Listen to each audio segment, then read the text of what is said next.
You might point out, Larry, that the Democrats have a precinct chairman and the Republicans have a precinct chairman. The election judge depends on how that precinct voted in the last gubernatorial election. Absolutely correct. Richard brings up a good point. I have made the assumption, and every time I make an assumption, you know what happens. Well, we're not down in the fourth ward, so true, it's pretty much. But depending on how your precinct voted last time, and it was probably for the Republican, in the governor's election, last gubernatorial election, that determines the party of the poll judge. This neck of the woods, I'm making that assumption, and I'm probably 100% right that it's a Republican election judge, unless they couldn't find one and they imported someone. So they're two separate positions. They may be one and the same person, or they may not. Well, does the chairman have to be like certified or anything through Harris County, or? A precinct chairman's qualifications are that he or she reside in the county, be a registered voter, and have shown affinity for the party by casting a vote in the primary election, in this primary election. Those are the qualifications both for being a chairman or for being an attendee at the convention and for selection as a delegate to the district and the state conventions. Robin, did you? Only one of the qualifications, they have to vote that day? No. Early vote. Could have early voted. Well, but I mean, could have that mail voted election, though. in this primary election. Wow. That proves your party affinity, unless you've sworn an affidavit stating that you're affiliating yourself with, in this case, the Harris County Republican Party. There has to be a traceable link to the party. It's not just Joe Blow walks in and nobody asks him, well, have you voted in the primary, or have you filed an affidavit of affiliation? Well, doesn't our voter registration card tell us? Not in Texas. Not in Texas, everybody's an independent in Texas. Until you cast a vote. We're not going to cast any votes before March. No. Until you cast a vote in a primary, you're simply a registered voter. Yeah. The way we show our affiliation for the major parties, a Democrat or Republican, is by voting in that party's primary. They put a little rubber stamp thing on your. At that point, your voter card is stamped and you're recorded as having voted in that primary, proving for this election cycle your party affiliation. Now, in the next primary, 2 years down the road, you might go vote in the other party's primary, and now you've abandoned your prior affiliation and you've taken a new affiliation. You get a new card every 2 years. Correct. Your voter registration expires, you get a new card, and when you vote in the primary, the clerk is supposed to stamp. There you go.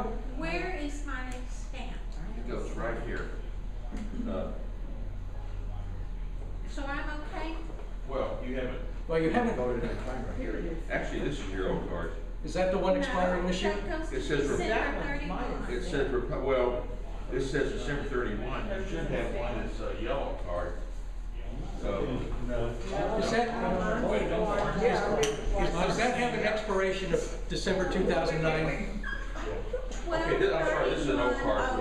Yeah. Okay, you will be getting a new card in the near future, probably early in the year. A new card will be mailed to you, presuming you still live at the same address, Yes. and the mailman doesn't mess it up, you'll get your new card. This expires December 31st, 2009. I got it. So this one here, How much at the end of December. Point of information, yes. if anybody moves or needs a registration card, we always have voter registrars. That's a good point. If anybody has moved, changed their name, moved into the county, moved within the county, it behooves you to change your registration. Otherwise, you will be confounded and confused come election day. And we'll be sending you someplace, say your old registration poll, where you probably don't want to go. Keep that in mind. And typically at our meetings, we'll have a deputy voter registrar in attendance. Well, maybe not tonight, but we will going forward. Yeah. Oh, that's right. You are one. And keep in mind, too, that those who wish to vote in the March primary, who may not be registered currently, February 1 is your drop dead date. If your registration is not in by February 1, on February 1, latest, you're not voting in that primary, folks. So, quick review. Precinct convention. Building the party platform. Time and place, primary day, most likely at your election poll. Now, it has to be posted at that poll that there will be a precinct convention that evening after the close of polls at either that location or if another location, a specific address where it will be. It should be in that voting precinct, and if there is no notice posted, and you know, as you do now, that there is a precinct convention that night, ask the election judge, where is the precinct convention? Question. If you pick up the packet that day, do you just bring your little posting sign with you so you can fill out the paperwork very quickly, or? Well, this question goes to a point we haven't quite gotten to yet. Oh, okay. The case where there is no precinct chairman for your party in whose primary you're voting. In the event that the precinct chair is non-existent, or the precinct chair is not going to run the convention, any qualified voter who's voted in this primary can take the convention packet, which has step-by-step instructions plus all the forms for running a successful precinct convention, and then run it either at the polling place, presuming it is available after close of polling, or somewhere else within the precinct. But that location must be plainly posted at the poll. Again, if you don't see a posting to the effect that there will be a precinct convention, ask. Don't leave without asking. Bill? One of the things you should mention too is that the forms are all fill in the blank. So everything that you get in the package, all you gotta do is follow the instructions and you just fill in the blanks as you go along. It's a very easy process, it's not difficult. When I was the election judge, also the clerks would announce it to the people as they came through that there was going to be a precinct convention that evening after the polls closed. So we had a double whammy to kind of get the folks to do it. Posted and the precinct clerks at the polling place would tell them what there was going to be. We'll expect you, yes, yeah. Could you go through kind of the logistics? I know the polls close at 7. Right.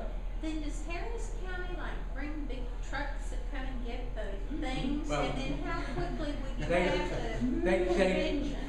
The big trucks come, but not at that time. Okay. When we close the polls, Yeah. we have a certain amount of paperwork that must be completed. The voting machines are packed up and stacked and racked in a corner. The voting control boxes that issue the voting codes are secured and sealed. They are the responsibility of the election judge who ran the poll that day. There's a very strict chain of custody requirement.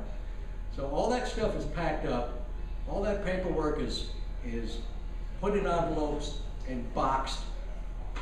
And depending on the timing, and depending on whether the election judge is also taking the task of precinct or convention chairman, if he or she will set that stuff aside in a secure corner, run the convention, and then take some of those materials back to the elections department, and at some point, a day or 2 or 3 later, the big truck comes for the voting machines. So the election judge doesn't have to carry 8 or 10 or 12 voting machines, only a few small cartons of stuff.